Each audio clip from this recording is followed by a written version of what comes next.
ने कहा कि तुम अफसर हो, जब लड़ाई कहीं कुछ होगा तो तुम पीछे रहना, अपने जवानों को आगे भेजना। तो कहने लगे मम्मी जहाँ पर जैसे हम और आप होंगे तो जहाँ कोई मुसीबत होगी तो आप आगे जाओगी कि हमको आगे कर दोगी। तो हमने कहा नहीं हम जाएंगे। तो कहे वो जवान जो मेरे बच्चे की तरह हैं और जब लड़ाई होगी तो हम आगे रहेंगे, अपने बच्चों को आगे क्यों भेजेंगे। तब मेरी समझ में आया इनको देशभक्ति के लिए और अपने जूनियर के लिए कितना प्रेम है।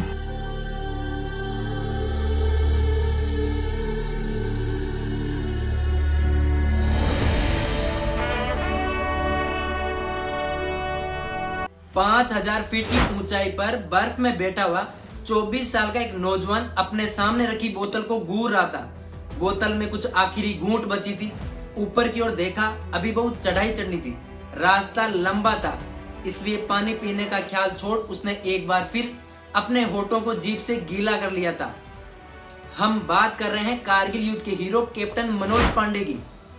मनोज एनडीए का इंटरव्यू एसएसबी देने गए थे।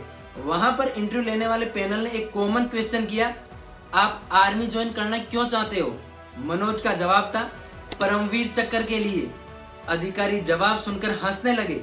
एक अधिकारी ने पूछा, पता भी है कैसे मिलता है परमवीर चक्र। इस पर मनोज ने जवाब दिया, ज्यादातर लोगों को मरणोपरांत मिलता है, मुझे अवसर मिला तो मैं जीवित लेकर आऊंगा।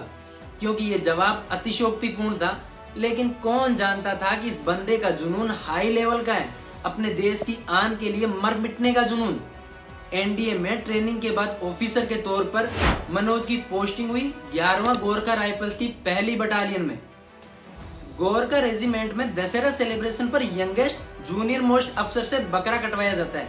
मनोज पांडे ठहरे प्योर वेजिटेरियन, कभी शराब भी नहीं पी, लेकिन रिचुअल्स तो निभाना ही था। कहते हैं कि बकरा काटने के बाद मनोज को इतना बुरा लगा कि वो बार बार हाथ मुंह धोते रहे। 1999 पाकिस्तानी फौज और आतंकवादियों ने एलओसी से सटे कारगिल पर हमला कर दिया था। कारगिल युद्ध के कठिन मोर्चों में एक मोर्चा खालूबार का था और इस खालूबार को फतेह करने का टास्क दिया गया वीर गोरखाओं को। कारगिल युद्ध से पहले मनोज पांडे की टुकड़ी सियाचिन में एक ऑपरेशन से लौटी थी। वे चाहते तो उन्हें आसानी से छुट्टी मिल जाती, लेकिन जांबाज मनोज पांडे ने आगे से होकर कारगिल युद्ध में भाग लेने की इच्छा जताई। इसी समय मनोज लेफ्टिनेंट से प्रमोट होकर कैप्टन बने थे। खालूबार की खास बात यह थी कि यहाँ से पाकिस्तान के सैनिक भारतीय फौज की पूरी गतिविधि पर नजर रख सकते थे। इस पर चढ़ने के लिए 80 डिग्री में सीधी चढ़ाई चढ़नी होती थी, वो भी बर्फ के बीच माइनस टेम्परेचर में। चढ़ाई के दौरान इनकी पीठ पर काफी भारी सामान लाद कर ले जाना होता था। आपको पता ही है आज के 25 साल पहले हमारे फौजियों के पास कैसे हथियार होते थे। उस ठंड में राइफलें जाम हो जाती थी तो ये वीर सबसे गर्म कपड़े से खुद को न ढककर अपने हथियार को लपेटते। खालूबार की चढ़ाई में 6 घंटे के सफर के बाद ये एक पॉइंट पर रुके।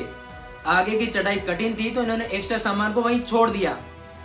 आगे के सफर में तेज बर्फ भी गिरने लगी थी। बर्फ गिरने का एक फायदा यह भी था कि रात में दुश्मन द्वारा देखे जाने का खतरा कम हो गया।